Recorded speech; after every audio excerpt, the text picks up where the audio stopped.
యేసుక్రీస్తు ఎందుకు పుట్టాడే అంటే దేవుని మహిమపరచాలి. దేవుని మహిమపరచాలి అంటే ఏం చేయాలి? మానవుల కొరకు దేవుడిచ్చిన ఒక పనిని నెరవేర్చాలి. యేసుక్రీస్తు ఒక పని అప్పగించాడు. ఏ పని అంటే మనిషిని రక్షించడానికి నిన్ను తగ్గించుకోవాలి. మనిషిని రక్షించడానికి వారి కొరకు ప్రాణాలు పెట్టాలి. పెట్టావా? పెడతానని. ఈ లోకంలో ఆయన పుట్టి నశించిపోతున్న దానిని వెతికి రక్షించడానికి ఈ లోకంలో ఆయన వచ్చాడు. ఈ లోకంలో ఆయన పుట్టాడు. ఆయన పనిని తుదముట్టించడానికి యేసుక్రీస్తు ఈ లోకంలో జన్మించాడు. సంపూర్ణముగా ఆ పని తుదముట్టిస్తేనే ఆ దేవునికి మహిమ, ఆ దేవునికి ఘనత కలుగుతుంది. కానీ ఈరోజు దేవుని మహిమపరచకుండా, దేవుని ఘనపరచకుండా ఈరోజు చేస్తున్న పనితీరు కావచ్చు, చేస్తున్న ప్రవర్తనలు కావచ్చు, చేస్తున్న ప్రయాణాలు కావచ్చు, పద్ధతులు కావచ్చు, ఈరోజు దేవుని మహిమపరిచేటట్టుగా ఉన్నాయా? లేదా లోక సంబంధమైనదిగా ఉందా? సాతాను ప్రేరేపించే విధంగా ఉందా? ఈరోజు సాతానును మహిమపరిచేటట్లుగా దేవుని మహిమ సాతాను తనకు ఆపాదించుకుంటున్నాడు. అనగా ఈ లోకమంతా నాదే, నీకు ఇస్తాను, నాకు మొక్కు, ఇదంతా నాదే అని చెప్పేసి దేవుని మహిమను దొంగలించి ఇది నాది అని చెప్పేసి డబ్బు ద్వారాను, ఉద్యోగాల ద్వారాను, వ్యాపారం ద్వారాను, లోక సంబంధమైన సినిమాలు శిఖరాల ద్వారాను, ఎంజాయ్ ద్వారాను సాతాను మహిమ పరచబడుతున్నాడు. సాతాను క్రియలు చేయడం ద్వారా, సాతాను పద్ధతులు, సాతానిక ప్రవర్తన కలిగి మాటలు మాట్లాడుతూ ఆ విధంగా మన యొక్క జీవితము విధానం వెళ్ళడం ద్వారా సాతాను మహిమపరుస్తున్నాడే కానీ దేవుడు మహిమపరచబడడం లేదు. నేనే దేవుడను, నా నామము ఎవరికి నేను ఇవ్వను, నా మహిమను నేను ఎవరికి ఇచ్చేవాడను కాదు. నాకు రావలసిన స్తోత్రము, నాకు రావలసిన ఆరాధన, నాకు రావలసిన ప్రార్థనలు, నాకు రావలసిన విఘ్నము నాకు మాత్రమే రావాలి, వేరే వాటికి వెళ్ళవద్దు అని దేవుని యొక్క చిత్తం మేరకు, దేవుని ఉద్దేశం మేరకు దేవుడు నన్ను సృష్టించాడు. కారణం ఏంటంటే ఆయన నిన్ను సృష్టించిన కారణం దేవుని మహిమపరచడానికి. 43:7 చూద్దామా? మహిమ నిమిత్తము నేను సృజించిన వారిని, నా నామము పెట్టబడిన వారందరినీ తెప్పించుము. నేను వారిని కలుగజేసింది, వారిని పుట్టించు వాడును నేనే. ఎందుకంటే నేను వారిని పుట్టించు వాడిని నేనే. నాకు మహిమ రావాలి, నన్ను ఆరాధించాలి, నన్ను వెంబడించాలి, నా దగ్గర ఉండాలి, వారు దీవించబడాలి, వారు ఆశించబడాలి. ఎందుకంటే వారిని నేను సృజించాను కాబట్టి నా మహిమ వారికి, నా మహిమ నిమిత్తము వారిని సృజించాడు. దేవుడు ఎందుకు పుట్టించాడంట? మన ఇష్టాసంగా జీవించడానిక. దేవుడు ఎందుకు పుట్టించాడు? మన పనులు, మన యొక్క వ్యాపారం, మన యొక్క ఉద్యోగాలు కలిగి జీవించడానిక. అది లోకము ఆ విధంగా తెలుస్తుంది. కానీ లోకము నుంచి పిలువబడ్డ సంఘము ఆ విధంగా చేయకూడదు. ఎందుకు పిలువబడ్డాం? ఆయనను మహిమపరచడానికి పిలువబడ్డాం. నా మహిమ నిమిత్తము నేను మిమ్మల్ని పుట్టించిన వాడను, సృజించిన వాడను అని స్పష్టముగా ఆయన డిక్లేర్ చేస్తున్నాడు. సాతాను కూడా ఆటంకపరుస్తాడా ఆరాధనకు అంటే ఆయన ఆటంకపరుస్తాడు. యోగు ప్రార్థించినప్పుడు 4 స్నేహితులు వచ్చి ఆటంకపరచలేదా? ఆటంకపరచాడు.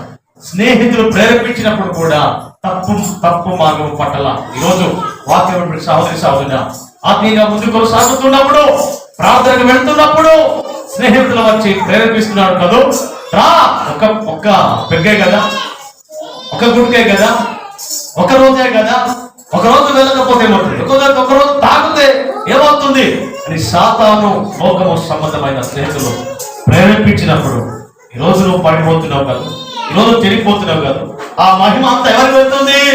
సాతానుకు వెళుతుంది. వాడు మహిమపరిచే ఇంకా పాపములో మునగడానికి, తేలడానికి ఆయన సత విధాలుగా ప్రయత్నం చేస్తున్నాడు. కాబట్టి సహోదరుడా, ఆయన నేను పుట్టించింది తెలుసా? ఆయనను మహిమపరుస్తావేమో, ఆయనను ఘనపరుస్తావేమో, ఆయన ఎన్నో పుట్టించాడు. కాబట్టి నువ్వు ఎందుకు పుట్టావు అంటే కళ్ళు మూసుకొని చెప్పాలి, దేవుని మహిమ పరచడానికి.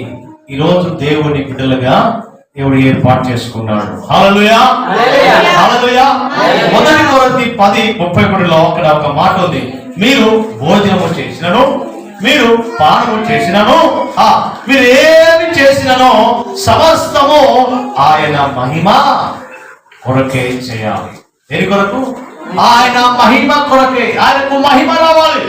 నువ్వు భోజనం చేసినా, నువ్వు నీళ్లు తాగినా, నువ్వు ప్రయాణం చేసినా, నువ్వు పనులు చేసినా, నువ్వు ఏమైనా చేయి, కానీ దేవునికి మహిమ రావాలి. ఏమైనా చెయ్యి అంటే త్రాగితే దేవుడికి మహిమ వస్తుందా? ఎప్పుడో ఒకసారి సన్నిధికి వచ్చి ప్రభా నన్ను క్షమించాలని గుండెలు రాసుకునే మహిమ వస్తుందా? దూరంగా వెళ్తే మహిమ వస్తుందా? పడిపోతే మహిమ వస్తుందా? పాపంలో వెళ్తే మహిమ వస్తుందా? నో. దేవునికి మహిమ రావాలంటే ఆయనకి ఇష్టలుగా జీవించాలి. మనం ఆయన మహిమపరిచే బిడ్డలుగా ఉండాలి. అంతేకాని లోకం వచ్చి ప్రేరేపించినప్పుడు, సాతాను వచ్చి ప్రేరేపించినప్పుడు, లోకము యొక్క శ్రమలు వచ్చినప్పుడు, కష్టాలు వచ్చినప్పుడు మేము కృంగిపోయి దేవునికి దూరంగా వెళ్ళి సాతానుకు మహిమ వచ్చినట్టుగా మన జీవితం ఉండడానికి ఏమాత్రము వీలు లేనే లేదు. ఏ విధంగా మేము దేవుని మహిమపరచాలి అంటే, నంబర్ 1 విశ్వాసంతో, నంబర్ 2 ప్రార్థనతో. ఈ రెండు కలిగినప్పుడు వాక్యపు వెలుగులో దేవుణ్ణి మహిమపరిచే వారిగా ఉంటాం. హల్లెలూయా. అబ్రహాము ఏ విధంగా విశ్వాసముతో దేవుని మహిమపరిచాడో, స్టెఫెను ప్రార్థన ద్వారా ఏ విధంగా దేవుని మహిమపరిచాడో, అదే ప్రార్థన, అదే విశ్వాసము మనలో ఉన్నట్లయితే వాక్యపు వెలుగులో మన జీవితాలను దిద్దుకుంటాం, వాక్యానుసారంగా జీవిస్తాం, వాక్యానుసారంగా మేము ప్రవర్తిస్తాం, వాక్యం ఏదైతే ఉందో ఆ ప్రకారంగా మేము ఖచ్చితంగా నడుస్తాం. అదే విధంగా వాక్యం ఏ విధంగా వద్దంటదో దానిని మానేసి దేవుని చిత్తం ఏమిటో, దేవుని ఉద్దేశం ఏమిటో, నన్ను పుట్టించడం వల్ల, నన్ను పిలవడం వల్ల నేను ఏ విధంగా జీవించాలో, ఏ విధంగా దేవునికి పరిచయకులుగా ఉండాలో అనే సత్యమును గ్రహించాలి అంటే నువ్వు వాక్యపు వెలుగులో నువ్వు ఉండాలి. నువ్వు వాక్యపు వెలుగులో నువ్వు ఉన్నట్లయితే నంబర్ 1 నువ్వు దేవుని మహిమపరిచే బిడ్డగా ఉంటావు. రెండవదిగా దేవుని సేవ సంపూర్తిగా చేసినట్లయితే దేవుడు మహిమపరచబడతాడు. హల్లెలూయా. దేవుడు నిన్ను ఎందుకు పుట్టించాడా అంటే దేవుని మహిమపరచడానికే. నువ్వు దేవుని మహిమపరచాలంటే దేవుని సేవ చేయాలి. ఏంటి దేవుని సేవ?